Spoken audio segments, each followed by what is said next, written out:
Vous en avez votre claque du faux rêve à la française qu'on vous a vendu. Le 9h-18h dans une grande entreprise renommée, les transports quotidiens, le bus, le métro, la pluie et le froid. Vous ressentez cette boule au ventre à l'idée de demander une augmentation misérable à un patron arrogant et tyrannique, totalement indifférent de votre santé mentale, entouré de collègues aussi toxiques qu'incompétents, rendant votre quotidien infernal. C'est normal, une telle vie n'est pas humainement supportable. Vous le savez bien et c'est pourquoi vous avez cliqué sur cette vidéo. Je tiens à vous féliciter, c'est un énorme pas en avant. Maintenant posez-vous 2 minutes et imaginez vous lever à l'heure que vous avez choisie, monter votre propre business selon vos règles, depuis un transat au soleil dans un pays exotique que vous avez choisi. Tout cela est possible car je l'ai fait. Et laissez-moi vous rassurer, je ne suis ni un génie, ni un être exceptionnel doté de pouvoirs surnaturels.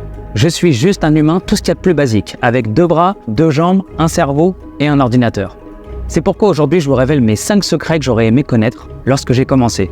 Petit aparté rapide, si vous êtes intéressé par mon parcours personnel sur comment je suis devenu digital nomade, n'hésitez pas à me le dire en commentaire, je ferai une vidéo à ce sujet avec plaisir. De plus, si certains d'entre vous souhaitent partager leur propre récit pour inspirer ceux qui rêvent de devenir digital nomade, contactez-moi par mon mail que vous trouverez dans la description. Je publierai vos histoires sous forme de vidéos à écouter en podcast. Faut qu'on s'entraîne un maximum car tout seul on va vite, mais ensemble on va beaucoup plus loin. Numéro 1. Choisissez une source de revenus en ligne fiable. Si vous n'avez pas encore de source de revenus en ligne fiable, ne vous inquiétez pas, ce n'est pas grave. Nous allons voir ensemble quelles sont vos possibilités. Afin de vous lancer dans l'aventure passionnante de l'entrepreneuriat et du digital nomadisme, il est crucial d'avoir une, voire plusieurs sources de revenus. Diversifiez vos activités pour ne pas mettre tous vos œufs dans le même panier. Prenez un instant, arrêtez tout et sortez un papier et un crayon. Listez tout ce que vous savez faire, vos compétences, vos centres d'intérêt, vos domaines d'expérience. Ne vous limitez pas en pensant « Ah, je suis charpentier ou boulanger, ce n'est pas possible de travailler en ligne ». Faites-moi confiance, notez absolument tout, même vos loisirs ou vos sports. Une fois que vous avez cette liste en main, vous aurez une vue d'ensemble de vos capacités et du potentiel qu'elles offrent. Vous êtes doué pour le dessin ? Vous avez une âme d'artiste ? Pourquoi ne pas suivre une formation de design graphique et vous lancer à votre compte ? Vous êtes un bon commerçant ? Formez-vous à l'e-commerce ou au dropshipping. Reprenons l'exemple d'un charpentier. Si vous avez 10 ans d'expérience dans ce domaine, vous en connaissez toutes les subtilités. Pourquoi ne pas partager vos connaissances en créant du contenu en ligne et même à terme proposer des formations ? S'il vous plaît, ne vous mettez pas de barrière mentale. Absolument toutes les compétences peuvent être transformées en activités de digital nomade. J'en suis la preuve vivante. J'ai fait des études de langue chinoise et pourtant, j'ai su rebondir en m'adaptant et en donnant des cours de chinois en ligne. C'est par là que j'ai commencé avant de me diversifier dans l'édition de sites, le SEO et le marketing d'affiliation. L'important c'est de rester ouvert d'esprit et d'explorer toutes les opportunités. Numéro 2, rejoignez des communautés de nomades digitaux. N'oubliez pas, vous êtes la moyenne des 5 personnes que vous fréquentez le plus. Essayez donc de vous connecter avec des nomades sur des forums comme Nomadlist, des groupes Facebook ou même sur Reddit.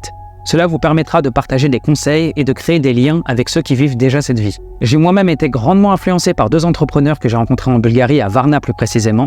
Je les ai côtoyés presque tous les jours et cela m'a été d'une aide immense. Même si mon business ne me rapportait pas encore assez pour que j'aie confiance en moi, ils me rappelaient tous les jours que si on travaille dur et dans la bonne direction, tout est possible. Ils avaient mis en place de nombreux automatismes et règles de vie au fil des années pour être le plus productif possible. Et je m'en suis énormément inspiré. Petit conseil bonus, pour trouver des nomades digitaux autour de vous, n'hésitez pas à fréquenter les espaces de coworking de votre ville. Numéro 3. Optez pour des destinations avec un faible coût de vie.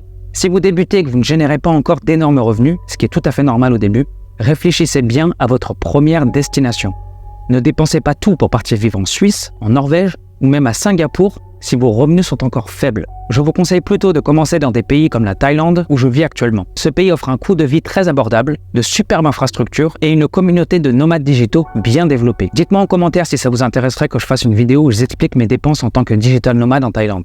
Mais il en va de même pour l'Indonésie, le Vietnam, la Colombie, le Mexique ou même certains pays européens comme la Géorgie qui attirent de plus en plus de digital nomades, ou encore la Bulgarie où j'ai commencé ma carrière d'auto-entrepreneur. Numéro 4. Adoptez un style de vie minimaliste. Il existe plusieurs types de digital nomades. Certains préfèrent s'installer dans une ville pendant plusieurs mois, tandis que d'autres changent de destination régulièrement. Pour avoir expérimenté les deux, je peux vous dire qu'il est préférable d'adopter un style de vie qui est minimaliste. Être un digital nomade, c'est avant tout vivre une aventure remplie de découvertes. Vous allez traverser des pays qui sont incroyables, prendre des trains, des avions, des bus, et cela peut vite devenir encombrant si vous êtes trop chargé. Voyager léger, c'est la clé pour profiter pleinement de l'expérience. Je vous recommande de vous en tenir à une petite valise avec l'essentiel. Plus vous réduisez vos possessions, plus vous gagnez en liberté. Cela rend vos déplacements beaucoup plus simples et agréables. Numéro 5. Et enfin, le dernier secret, apprenez à être votre propre patron. Être digital nomade, c'est aussi être complètement libre. Personne ne vous donne d'horaire. Personne ne vous dit quoi faire. Cette liberté peut faire peur au début, mais si vous ne vous imposez pas de discipline, il deviendra difficile de rester productif. Dans des pays comme la Thaïlande ou encore la Colombie, avec ses nombreux bars et ses distractions, il est facile de se laisser emporter. Il est crucial de trouver un équilibre et de ne pas perdre de vue vos objectifs. Sur ce, je vous laisse avec une belle phrase à retenir. Il n'y a pas de véritable liberté sans une discipline rigoureuse, car c'est en maîtrisant nos actions que nous pouvons réellement profiter pleinement de notre indépendance.